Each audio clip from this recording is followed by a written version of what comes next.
Serious അക്കൗണ്ടന്റുമാരുടെ പരിശീലനത്തിൻ്റെ മറ്റൊരു വീഡിയോയിലേക്ക് അവർക്ക് സ്വാഗതം. ഇന്നത്തെ വീഡിയോയിൽ നമ്മൾ പരിശോധിക്കുന്നത് പ്രവാസി ഭദ്രതാ ലോണുമായി ബന്ധപ്പെട്ട ഇടപാടുകൾ എങ്ങനെയാണ് രേഖപ്പെടുത്തുന്നത് എന്നുള്ളതാണ്. ഹെഡ് ഏകീകരണത്തിൻ്റെ ഭാഗമായി ജില്ലാ മിഷൻ റെസിപ്റ്റിൽ 5ാമത്തെ ഗ്രൂപ്പായിരുന്നു പേൾ ലോൺസ് എന്ന് പറയുന്നത്. അപ്പോൾ അതുകൊണ്ട് തന്നെ ആദ്യഘട്ട ഗ്രൂപ്പ് ക്രോഡീകരണത്തിൽ ഗ്രൂപ്പ് ക്രിയേറ്റ് ചെയ്ത സമയത്ത് പേൾ ലോൺ എന്ന് പറയുന്ന ഒരു ഗ്രൂപ്പ് നമ്മൾ ക്രിയേറ്റ് ചെയ്തിട്ടുണ്ട്. ഇതുമായി ബന്ധപ്പെട്ട് വീഡിയോ ഹെഡ് ക്രിയേഷൻ എന്ന പേരിൽ അപ്ലോഡ് ചെയ്തിട്ടുള്ളതാണ്. അതിൽ വിശദമായി ഇതിനെക്കുറിച്ച് പറയുന്നുണ്ട്. ഇപ്പം നമ്മൾ പേൾ ലോണുമായി ബന്ധപ്പെട്ട ട്രാൻസാക്ഷൻസ് എൻ്റർ ചെയ്യുന്നത് എങ്ങനെയാണെന്നുള്ളതാണ് നോക്കുന്നത്. ഇതിനു വേണ്ടിയിട്ട് പേൾ ലോൺ ഇനത്തിൽ അനുവദിച്ച് വന്ന ഫണ്ടുകൾ രേഖപ്പെടുത്തുന്നതിന് വേണ്ടിയിട്ടൊരു ലെഡ്ജർ അക്കൗണ്ടും പേളിൻ്റെ ഗുണഭോക്താക്കളായിട്ടുള്ള അംഗങ്ങളുടെ ലെഡ്ജർ അക്കൗണ്ടുകളുമാണ് ക്രിയേറ്റ് ചെയ്യേണ്ടത്. ആദ്യം നമുക്ക് പേളിൻ്റെ ഫണ്ട് ജില്ലാ മിഷനിൽ നിന്ന് അനുവദിച്ച് വരുമ്പോൾ രേഖപ്പെടുത്തുന്നതിന് വേണ്ടിയിട്ടുള്ള ലെഡ്ജർ അക്കൗണ്ട് ക്രിയേറ്റ് ചെയ്യാം. ഇതിന് വേണ്ടിയിട്ട് KTF ടാലിയിൽ നിന്ന് ക്രിയേറ്റ് എൻ്റർ ചെയ്യുക, ലെഡ്ജർ എൻ്റർ ചെയ്യുക. ഇവിടെ നമ്മൾ പേര് കൊടുക്കുക. ഇതിന് കോഡ് തന്നിട്ടില്ല നിലവിൽ, അതുകൊണ്ട് പേൾ ലോൺസ് ഫണ്ട് എന്ന് കൊടുക്കുക.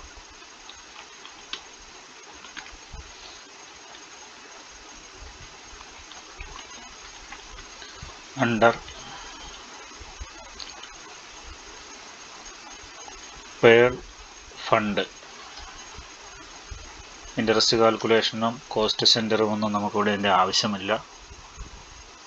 അതുകൊണ്ട് തന്നെ ഇതെല്ലാം ഓഫ് ചെയ്തിടുക.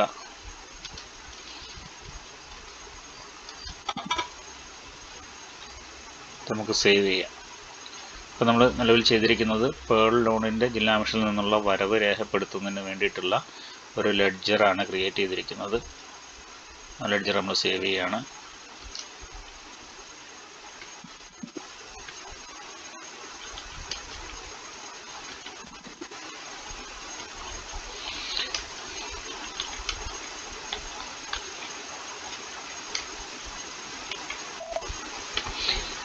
ഇതിനുശേഷം നമ്മൾ ആർക്കൊക്കെയാണോ ലോൺ കൊടുത്തിട്ടുള്ളത് ആ പാർട്ടികളുടെ പേരിലുള്ള ലെഡ്ജറുകൾ ക്രിയേറ്റ് ചെയ്യണം. നിലവിൽ മെയിൻ ഗ്രൂപ്പായിട്ട് നമ്മൾ പേൾ ലോൺ എന്ന് പറയുന്ന ഗ്രൂപ്പ് ക്രിയേറ്റ് ചെയ്തിട്ടുണ്ട്. ഞാൻ മുൻപ് സൂചിപ്പിച്ച പോലെ ഹെഡ് ക്രിയേഷൻ എന്ന് പറയുന്ന വീഡിയോയിൽ വളരെ വിശദമായി ഇതിനെക്കുറിച്ച് പറയുന്നുണ്ട്. അപ്പോൾ ആ ഗ്രൂപ്പിൻ്റെ അണ്ടറിൽ പേൾ ലോൺ എന്ന് പറയുന്ന ഗ്രൂപ്പിൻ്റെ അണ്ടറിൽ നമുക്ക് വരുന്ന പാർട്ടീസിനെ, നമ്മളിൽ നിന്ന് ലോൺ എടുത്തിട്ടുള്ള ആൾക്കാരെ എല്ലാം നമുക്ക് പുതിയ ലെഡ്ജറായിട്ട് ക്രിയേറ്റ് ചെയ്യണം. അപ്പോൾ നമുക്ക് നമ്മുടെ കയ്യിൽ നിന്ന് ലോൺ എടുത്തിട്ടുള്ള ആളുകളെ ലെഡ്ജറായിട്ട് ക്രിയേറ്റ് ചെയ്യുന്ന സമയത്ത് നമ്മൾ ചിന്തിക്കേണ്ട ഒരു കാര്യമുണ്ട്. നമ്മളവർക്ക് പണം കടം കൊടുത്തിരിക്കുകയാണ് എന്ന് വെച്ചാൽ അവർ നമുക്ക് പൈസ തിരിച്ചു തരാനുള്ളതാണ്. അതുകൊണ്ട് തന്നെ നമ്മൾക്കത് അസറ്റായിട്ട് വേണം റെക്കോർഡ് ചെയ്യാൻ. അപ്പോൾ ഇതിന് വേണ്ടിയിട്ട് നമ്മൾ ഒരു ഗ്രൂപ്പ് കൂടി ക്രിയേറ്റ് ചെയ്യുകയാണ്. KTF ടാലിൽ നിന്ന് ക്രിയേറ്റ് എൻ്റർ ചെയ്യുക, ഗ്രൂപ്പ് എൻ്റർ ചെയ്യുക. ഈ ഗ്രൂപ്പിന് നമ്മൾ പേര് കൊടുക്കുന്നത് പേൾ ലോൺസ് ആൻഡ് അഡ്വാൻസസ് എന്നാണ്.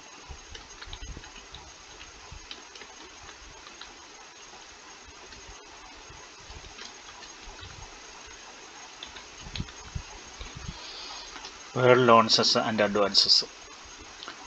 നമ്മൾക്ക് ഒന്നിലധികം ആൾക്കാർ പേൾ ബെനിഫിഷ്യറി ആയിട്ടുണ്ടെങ്കിൽ അവരെ എല്ലാം കൂടെ ഒരുമിച്ച് ഒരു കാറ്റഗറിയിൽ കാണുന്നതിന് വേണ്ടിയാണ് നമ്മളിങ്ങനെ പേൾ ലോൺസ് ആൻഡ് അഡ്വാൻസസ് എന്ന് പറയുന്ന ഒരു ഗ്രൂപ്പ് അവിടെ ക്രിയേറ്റ് ചെയ്തത്. ഇതിൻ്റെ ബെനിഫിറ്റ് എന്താണെന്നുള്ളത് നമ്മളിത് എൻ്റർ ചെയ്ത് കഴിയുമ്പോൾ നിങ്ങൾക്ക് മനസ്സിലാവും. അപ്പം ലോൺ എടുത്തിട്ടുള്ള ആൾക്കാരെ ക്രിയേറ്റ് ചെയ്യുന്നതിന് മുമ്പ് ആദ്യമേ ഒരു ഗ്രൂപ്പ് ക്രിയേറ്റ് ചെയ്യുക, pearl loans and advance. Under loans and advance asset default ഗ്രൂപ്പാണ്. ആദ്യത്തെ 2 ചോദ്യങ്ങൾക്ക് യെസ് കൊടുത്തിട്ട് നമുക്കിത് സേവ് ചെയ്യാം. ഇത്രയും സമയത്തുള്ളിൽ നമ്മൾ ചെയ്തത് ജില്ലാ മിഷനിൽ നിന്ന് വരുന്ന ഫണ്ട് എൻ്റർ ചെയ്യുന്നതിന് വേണ്ടിയിട്ട് പേൾ ലോൺ ഫണ്ട് എന്ന് പറയുന്ന ഒരു ലെഡ്ജർ ക്രിയേറ്റ് ചെയ്തു. രണ്ടാമത് ഇപ്പോൾ നമ്മളൊരു ഗ്രൂപ്പ് ക്രിയേറ്റ് ചെയ്തു, പേൾ ലോൺസ് ആൻഡ് അഡ്വാൻസസ് എന്ന് പറയുന്ന under loans and advance asset എന്ന് പറയുന്ന ഒരു ഗ്രൂപ്പ് ക്രിയേറ്റ് ചെയ്തു. ഇനി നമ്മൾക്ക് ലെഡ്ജറുകളാണ് ക്രിയേറ്റ് ചെയ്യേണ്ടത്. നമ്മളിൽ നിന്ന് ലോൺ എടുത്തിട്ടുള്ള ആൾക്കാരുടെ എല്ലാം ലെഡ്ജറുകൾ. ആദ്യത്തെ പാർട്ടി എന്ന് പറയുന്നത് തേജസ് ഏജൻസീസ് ആണ്. തേജസ് ഏജൻസീസിൻ്റെ നമ്മളുടെ ഒരു തുടർന്നുള്ള പ്രവർത്തനം വളരെ എളുപ്പമാക്കുന്നതിന് വേണ്ടിയിട്ട് 1-2 കാര്യങ്ങളൂടെ നമ്മൾ ഇതിനോടൊപ്പം ചേർക്കുക. തേജസ് ഏജൻസീസ് പേൾ ഏത് ലോണാണെന്ന് അറിയാൻ വേണ്ടിയിട്ടാണ്. പേജ് നമ്പർ 32 നമ്മുടെ തേജസ് ഏജൻസീസ് എന്ന് പറയുന്നത് പേൾ ലോണാണെന്നുള്ളതും ഈ ലോണുകളെല്ലാം നമ്മളൊരു സെപ്പറേറ്റ് രജിസ്റ്റർ സൂക്ഷിക്കുന്നുണ്ട്. അതിൻ്റെ പേജ് നമ്പർ കൂടി അറിയുന്നതിന് വേണ്ടിയിട്ടാണ് P32 എന്ന് പറയുന്ന 32ാമത്തെ പേജാണെന്നുള്ളത് അറിയുന്നതിന് വേണ്ടിയിട്ട് ഇങ്ങനെ ഇവരെ ലെഡ്ജർ ക്രിയേറ്റ് ചെയ്തത്. മനസ്സിലായി കാണുമെന്ന് വിചാരിക്കുന്നു. സ്ഥാപനത്തിൻ്റെ പേര്, ലോൺ ഏതാണെന്നുള്ളത് ഒന്നുകൂടി ഐഡൻറ്റിഫൈ ചെയ്യാൻ വേണ്ടിയിട്ട് ആ ലോൺ സ്കീം, കൂടാതെ അവരുടെ ലെഡ്ജർ ബുക്കിലെ പേജ് നമ്പർ കൂടി അതിനകത്ത് ഇൻഡിക്കേറ്റ് ചെയ്യുക. Under pearl loans and advance എന്ന ഗ്രൂപ്പ് സെലക്ട് ചെയ്യുക. പേൾ ലോൺസ് ആൻഡ് അഡ്വാൻസ് എന്ന ഗ്രൂപ്പ് സെലക്ട് ചെയ്യുക. അപ്പോൾ നമ്മളൊരു പാർട്ടിയെ ക്രിയേറ്റ് ചെയ്തു. Under pearl loans and advance കൊടുത്തു. ഇൻട്രസ്റ്റ് കാൽക്കുലേഷൻ ഇവിടെ ആവശ്യമില്ല, കാരണം പേൾ ലോൺ ഇൻട്രസ്റ്റ് ഇല്ലാത്തതാണ്. ഇവിടെ നമ്മൾ കോസ്റ്റ് സെൻറ്റർ നോ ആക്കണം. ഇവിടെ തേജസ് ഏജൻസീസിൻ്റെ അഡ്രസ്സ്, ഫോൺ നമ്പർ, അങ്ങനെ സകല ഡീറ്റെയിലും നമ്മളിൽ ലഭ്യമായിട്ടുള്ള, നമ്മളിത് ചെയ്തപ്പോഴുള്ള മുഴുവൻ ഡീറ്റെയിലും ഇതിനകത്ത് ആഡ് ചെയ്യാൻ ശ്രമിക്കുക. എന്താണ് ഇതിൻ്റെ അഡ്രസ്സ് എന്നുള്ളത്? മെയിലിംഗ് അഡ്രസ്സ്, മൊബൈൽ നമ്പർ, കൂടാതെ വാർഡ്. ഓക്കെ, ഇത് കൂടാതെ നമ്മൾ എടുത്തിട്ടുള്ള തുക എത്ര എന്നുള്ളത്, date of loan, check number, EMI എത്ര എന്നുള്ളത്, ഇങ്ങനെയുള്ള മുഴുവൻ വിവരങ്ങളും ഇതിനകത്ത് നമുക്ക് രേഖപ്പെടുത്തി വെക്കാം. ഈ തേജസ് ഏജൻസീസിനെ കുറിച്ച് എന്തെങ്കിലും ഒരു വിവരം നമുക്ക് ആവശ്യമുണ്ടെങ്കിൽ പോയി പഴയ ഫയൽ തപ്പിയെടുക്കുന്നതിലോ അല്ലെങ്കിൽ രജിസ്റ്റർ എടുത്ത് മറിച്ച് നോക്കുന്നതിനേക്കാൾ എളുപ്പമായിട്ട് നമുക്കിവരെ ഇവിടെ നിന്ന് നമ്മുടെ മുന്നിൽ ഓണായിരിക്കുന്ന കമ്പ്യൂട്ടറിൽ നിന്നും ടാലി ഓപ്പൺ ചെയ്തിട്ട് ജസ്റ്റ് ഇവരുടെ ഇൻഡിവിജ്വൽ ലെഡ്ജർ എന്നെടുത്ത് ഓപ്പൺ ചെയ്യുമ്പോഴേക്ക് ഇവരുടെ മുഴുവൻ വിവരങ്ങളും ഫോൺ നമ്പറും എല്ലാം കിട്ടും. എന്നാണ് കൊടുത്തതെന്നുള്ളത് ഉൾപ്പെടെയുള്ള വിവരങ്ങൾ നമുക്ക് ഇതിനകത്ത് കിട്ടും. ഇത് വെച്ച് നമുക്ക് ഇവരെ സേവ് ചെയ്യാം. ഓപ്പണിംഗ് ബാലൻസ് ഉള്ളവരാണെങ്കിൽ ഇതിന് ഓപ്പണിംഗ് ബാലൻസ് കൊടുത്ത് തന്നെ സേവ് ചെയ്യാം. ഇനി മറ്റൊരു ഗ്രൂപ്പ് കൂടി നമുക്ക് സെലക്ട് ചെയ്യാം, Allu construction. Under pearl loans and advance ആണ്. ഇവരുടെയും ഈ പറഞ്ഞ address, check number, phone number ഇതെല്ലാം കൊടുത്ത് സേവ് ചെയ്യുക. കോസ്റ്റ് സെൻറ്റർ ഓഫ് ചെയ്ത് ഇട്ടേക്കുക. ഓപ്പണിംഗ് ബാലൻസ് ഉള്ളവർ ഓപ്പണിംഗ് ബാലൻസ് കൊടുത്തിട്ട് സേവ് ചെയ്യുക. അതിൽ ഞാൻ നേരത്തെ പറഞ്ഞൊരു കാര്യം വിട്ടുപോയി. അല്ലു കൺസ്ട്രക്ഷൻസിൻ്റെ അവസാനത്തിൽ നിങ്ങൾ ചേർക്കേണ്ടത് പേളെന്നാണ്. കൂടാതെ പേജ് നമ്പർ 33 ഇത് നമ്മൾ ചേർക്കാൻ മറന്നു പോകരുത്. ഇത് നമ്മളുടെ തുടർന്നുള്ള വർക്കുകൾ ഈസി ആക്കാൻ വേണ്ടിയിട്ടാണ് ഇങ്ങനെ ഒരു കോഡ് കൂടി നമ്മൾ ഉപയോഗിക്കുന്നത്. അതെന്തിനാണെന്നുള്ളത് പിന്നീട് നിങ്ങൾക്ക് മനസ്സിലാകും. ഓക്കെ, ഇപ്പോൾ ഇങ്ങനെ 2 ഗ്രൂപ്പുകളെയാണ് നമ്മൾ ക്രിയേറ്റ് ചെയ്തിട്ടുള്ളത്. ഇനി ജില്ലാ മിഷനിൽ നിന്നും ഫണ്ട് വരുമ്പോഴെങ്ങനെയാണെന്ന്, ഓപ്പണിംഗ് ബാലൻസ് ഉള്ളവരാണെന്നുണ്ടെങ്കിൽ ഈ ലെഡ്ജർ ക്രിയേറ്റ് ചെയ്യുന്ന സമയത്ത് തന്നെ അതിൻ്റെ കഴിഞ്ഞ 31 മാർച്ചിലെ ക്ലോസിംഗ് ബാലൻസ് കൊടുത്ത് ഓഡിറ്റ് റിപ്പോർട്ട് പ്രകാരമുള്ള ക്ലോസിംഗ് ബാലൻസ് കൊടുത്തങ്ങ് പോയാൽ മതി. മറ്റ് പ്രത്യേകിച്ച് കാര്യങ്ങളൊന്നുമല്ല. ഇനി ഫണ്ട് വരുന്നവരാണെങ്കിൽ ഗേറ്റ് വേ ടാലി ചെയ്യുന്നുണ്ട് വൗച്ചർ എൻട്രി എടുക്കുക, ഡേറ്റ് സെലക്ട് ചെയ്യുക, റെസിപ്റ്റ് നമ്പർ, വരവിന് നമ്മൾ റെസിപ്റ്റ് എഴുതുന്നുണ്ടെങ്കിൽ ആ റെസിപ്റ്റ് നമ്പർ കൊടുക്കുക. റെസിപ്റ്റ് എഴുതാത്തവരാണെന്നുണ്ടെങ്കിൽ അത് ഡിലീറ്റ് ചെയ്ത് കളയുക, റെസിപ്റ്റ് നമ്പർ വേണ്ട. റെസിപ്റ്റ് നമ്പർ എഴുതുന്നുണ്ടെങ്കിൽ ആ റെസിപ്റ്റിൻ്റെ നമ്പർ അവിടെ കൊടുക്കണം. വരുന്നത് ഓൺ ഫണ്ടിലേക്കാണ് വരുന്നത്. ഓൺ ഫണ്ട് ടു പേൾ ലോൺ ഫണ്ട്. നമുക്ക് 1,00,000 രൂപയാണ് വന്നിരിക്കുന്നത്. അതിൻ്റെ ഇൻസ്ട്രുമെൻറ്റ് നമ്പർ, ബാങ്ക് ഉൾപ്പെടെയുള്ളവ കൊടുത്ത് നമുക്ക് സേവ് ചെയ്യാൻ കഴിയും. നമ്മളിത് പാർട്ടികൾക്ക് കൊടുക്കുകയാണ്. കൊടുക്കുമ്പോൾ പേയ്മെൻറ്റിൽ വൗച്ചർ നമ്പർ കറക്റ്റ് ആണെങ്കിൽ അങ്ങനെ പോട്ടെ, അല്ലെന്നുണ്ടെങ്കിൽ നമുക്ക് മാറ്റി കൊടുക്കാം. അതിനുശേഷം നമ്മൾ ഈ റെസിപ്റ്റ് സെറ്റിങ്ങുമായി ബന്ധപ്പെട്ട വീഡിയോ നമ്മൾ റെസിപ്റ്റ് നമ്പർ ക്രിയേഷൻ എന്നും പറഞ്ഞിട്ട് നമ്മൾ അപ്ലോഡ് ചെയ്തിട്ടുണ്ട്. ഇതെടുത്തു കഴിഞ്ഞാൽ നമ്മൾ എങ്ങനെയാണ് റെസിപ്റ്റിൻ്റെ നമ്പർ സെറ്റ് ചെയ്യുന്നതെന്നുള്ളത് അറിയാൻ പറ്റും. ഇനി പേയ്മെൻറ്റിൽ ഓൺ ഫണ്ടിൽ നിന്ന് നമ്മൾ തേജസ് ഏജൻസീസിന് ഫണ്ട് കൊടുക്കുന്നു, 50,000 രൂപ കൊടുക്കുന്നു. ഇൻസ്റ്റമെൻറ്റ് നമ്പരും ഒക്കെ കൊടുക്കുക, ചെക്ക് നമ്പരും ഒക്കെ കൊടുത്ത് നമ്മൾ സേവ് ചെയ്യുക. അന്നേ ദിവസം തന്നെ നമ്മൾ അല്ലു കൺസ്ട്രക്ഷൻസിനും നമ്മൾ ഓൺ ഫണ്ടിൽ നിന്നും അല്ലു കൺസ്ട്രക്ഷൻസിന് 50,000 രൂപ കൊടുക്കുകയാണ്. ഓക്കെ, ഇനി നമ്മുടെ ബാലൻസ് ഷീറ്റ് എടുത്ത് നോക്കാം. ഓൾട്ട് F1 കൊടുക്കുക. ഫണ്ട് ഫ്രം ഡിസ്ട്രിക്ട് മിഷനകത്ത് പേൾ ലോൺ ഫണ്ട് 1,00,000 രൂപ വന്നിട്ടുണ്ട്. ലയബിലിറ്റിക്കകത്ത് അവിടെ അങ്ങനെ കറണ്ട് ലയബിലിറ്റി ആയിട്ട് കിടപ്പുണ്ട്. ഇവിടെ കറണ്ട് അസറ്റിൽ ലോൺസ് ആൻഡ് അഡ്വാൻസ് അസറ്റ് എന്ന് പറയുന്നൊരു ഗ്രൂപ്പ് വന്നിട്ടുണ്ട്. അതിനകത്ത് 1,00,000 രൂപ കാണിക്കുന്നുണ്ട്. പേൾ ലോൺസ് ആൻഡ് അഡ്വാൻസ് അത് ഓപ്പൺ ചെയ്യുക. അല്ലു കൺസ്ട്രക്ഷൻസ് 50,000 രൂപ, തേജസ് ഏജൻസീസ് 50,000 രൂപ. ഇങ്ങനെ നമ്മൾ ഒന്നിലധികം ലോൺസ് ആൻഡ് അഡ്വാൻസസ്, ഒന്നിലധികം കാറ്റഗറിയിലുള്ള ലോൺസ് ആൻഡ് അഡ്വാൻസസ് കൊടുക്കുന്ന ആൾക്കാരാണ്.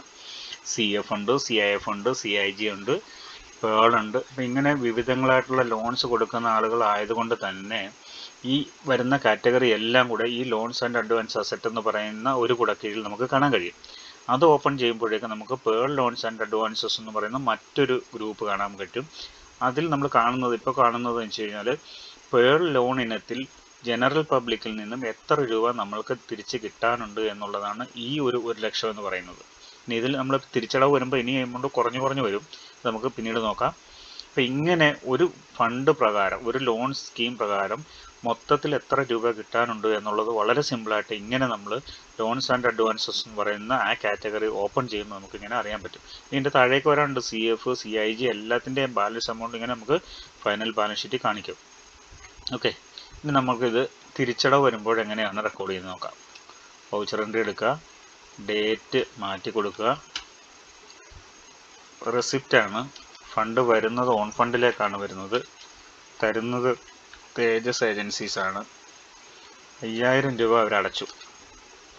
ഇത് നമ്മുടെ ടാലിയിൽ രേഖപ്പെടുത്തുന്നതോടൊപ്പം തന്നെ അവരുടെ ലെഡ്ജർ ബുക്കിലും അന്നേരം തന്നെ രേഖപ്പെടുത്തണം.